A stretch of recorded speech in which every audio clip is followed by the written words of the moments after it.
Welcome to the new week's vlog. Yes, you do see that right. The peppers are blooming. So I pulled out a new paintbrush for them. The tomatillos have a paintbrush over here. So I've been pollinating these flowers. It's the blot peppers and then one of the jalapenos. I don't know why one of the jalapenos is smaller, but that's fine.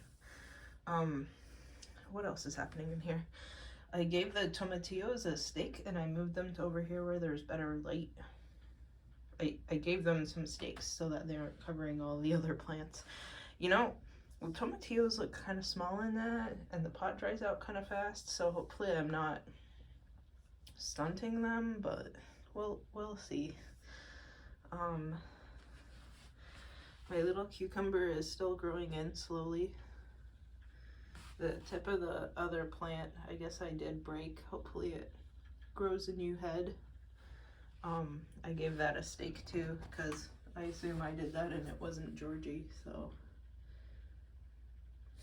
I hate when that happens. The more I touch the plants, the more broken they are. Anyway, what else is new? Oh, that's a nice big leaf. Oh, I guess I should name these some more this weekend. Oh no, that's just a passion fruit tip. I thought, where's my finger? I thought that was an Nepenthes bloom or something, but it's just the passion fruit vine. What was I gonna say? Oh, I found some spider mites on that purple elephant ear there, so I sprayed it with neem too, and then purple neem was dripping off of it. It's like it's a fake painted plant or something. So I told myself, because, and I'm trying to climb through here without breaking anything. I told myself because it's gonna be warm for a week, like 60s during the day, maybe 35 min, with nights usually in the 40s, that I try to acclimate the seedling cabbages that I still have inside to outdoors cold to put out in the garden too, if I felt okay this weekend. But I just got a COVID booster yesterday, and I don't know if I mentioned it otherwise, but the busted disc in my back is bad enough that I'm looking at another microdiscectomy next year, probably early. So I'm not feeling the best, and I'm gonna try to take it easy. So I guess those cabbages really will go out in the early spring and not now. We'll see. But this morning I definitely woke up feeling rough, and I want to blame that COVID booster. Wow, you can really tell that I stepped out that path, huh? Not too much going on out in the garden. Everything is pretty much in winter mode. There really isn't food coming out of there unless, like, I pick the occasional kind of dried out sorrel leaf at this point. Those last two pawpaws that I haven't planted out yet, I'll probably just do in the late spring. When I have those pear trees and everything coming in, then I'll just do some more planting out there. Man, navigating in here is too full. Thought I'd free up room by putting in these racks, but it might have made everything worse because it made me think that I had more room, so I put in all of these veggies. Oh, I should probably pick that purple basil if it's hitting the light already again. Is it? Almost. This Queen of, I always get it wrong, Queen of Melanalco, I think. Yellow big tomatillo. They're kind of like peppers. They're, apparently you can scoop out the insides, and they're kind of like peppers in that they're big and it's like a nice juicy shell.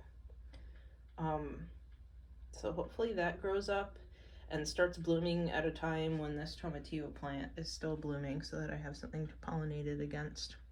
I think it's just working on its current batch of tomatillos to inflate right. These last two flowers here, I think I didn't pollinate, but that's okay because there's still plenty of other tomatillos on here. I'll see if they ripen, and I think it's Yeah, it's a purple tomatillo plant, so I'll see how that goes. Maybe I should have left these stems sitting on the dirt here because it sort of looks like they want to make some roots too, but I mean, it's surviving okay, right? The greens planter here is doing okay too. Growing back after I snipped it. Excuse me.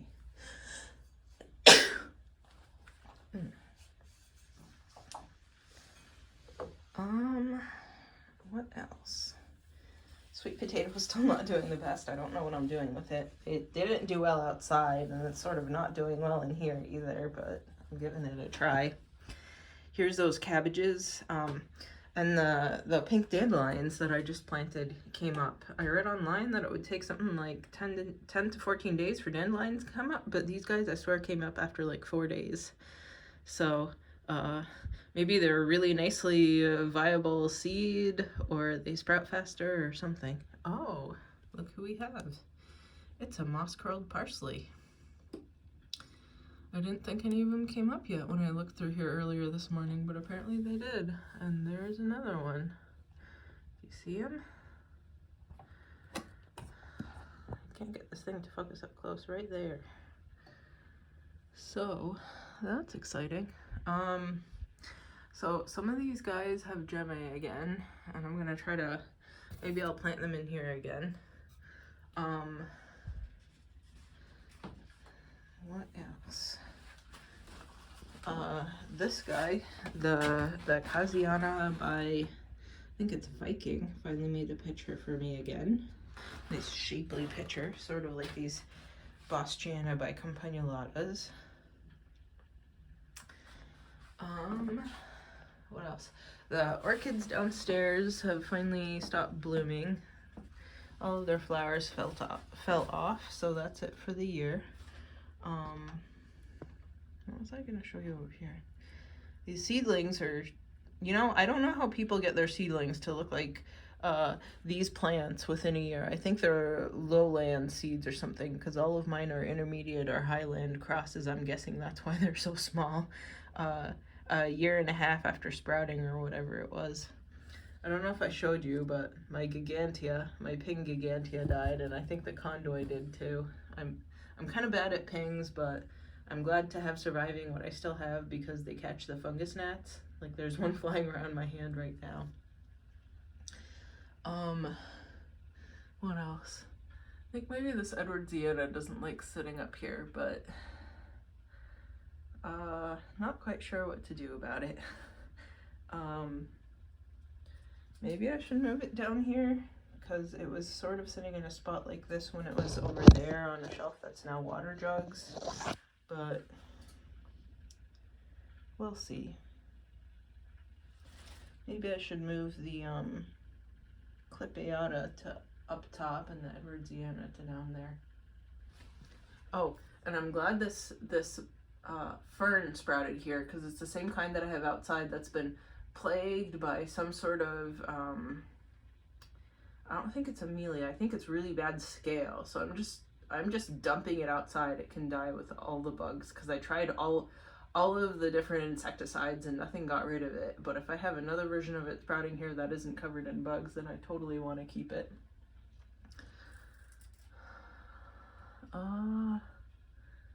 That might be it. Oh, that's what I wanted to say. I have all sorts of gemme on these Scorpioides that I might try. So some of them definitely look like they are trying to die, so I'm going to replant them in the same pot, right, to keep the pot going. But then I might replant some of these into the smaller pots over here that, the pygmy dew pots, the ones that are empty from the pygmy dews that didn't sprout in them, to just have a lot of pots of scorp, as is customary in the hobby, right? Oh, it looks like I need to water this. Watering day is tomorrow, but the seedlings tend to dry out before it's time. The seedlings in that little pot of pygmy dews over here, they tend to dry out before the week is up. So when I go back in for surgery, I'm gonna have to figure out a way to get up here and do a midweek watering, either that or have the friend who's coming over to help me out do a midweek watering. Well, that's it for this week, I think. Yeah, I probably won't acclimate those cabbages out quite yet. I'll just leave it for the late spring. So I'm gonna water that stuff now and see you next week.